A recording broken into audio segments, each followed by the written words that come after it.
കടമെടുപ്പ് പരിധിയിൽ വലിയ വെട്ടിക്കുറവുണ്ടായെന്ന് ധനമന്ത്രി ബാലഗോപാൽ. കേന്ദ്രത്തിന്റെ കത്ത് ഈ മാസം 17-ന് ലഭിച്ചു. 12,156 കോടി കുറവുണ്ട്.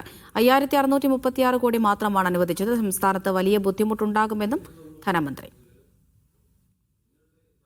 കഴിഞ്ഞ 17-ാം തീയതി കേന്ദ്ര ഗവൺമെൻറ്റിൻ്റെ ഒരു കത്ത്, ഫിനാൻസ് ഡിപ്പാർട്ട്മെൻറ്റ് കത്ത് നമുക്ക് വന്നിരുന്നു.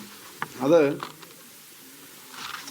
നമുക്ക് ഈ വർഷം അനുവദിച്ച ബോറോയിങ്ങിൻ്റെ അനുവദനീയമായ പരിധിയിൽ വലിയ ഒരു വെട്ടിക്കുറവ് വരുത്തുന്ന ഒരു തീരുമാനമായിരുന്നു.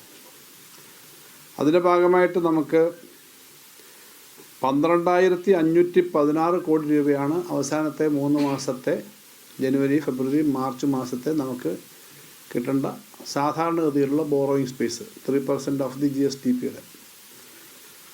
അതിൽ 5,636 കോടി രൂപ മാത്രമേ അനുവദിക്കുന്നുള്ളൂ എന്ന് പറഞ്ഞിട്ടാണ് കത്ത് വന്നത്. എന്ന് പറഞ്ഞാൽ 5,944 കോടി രൂപ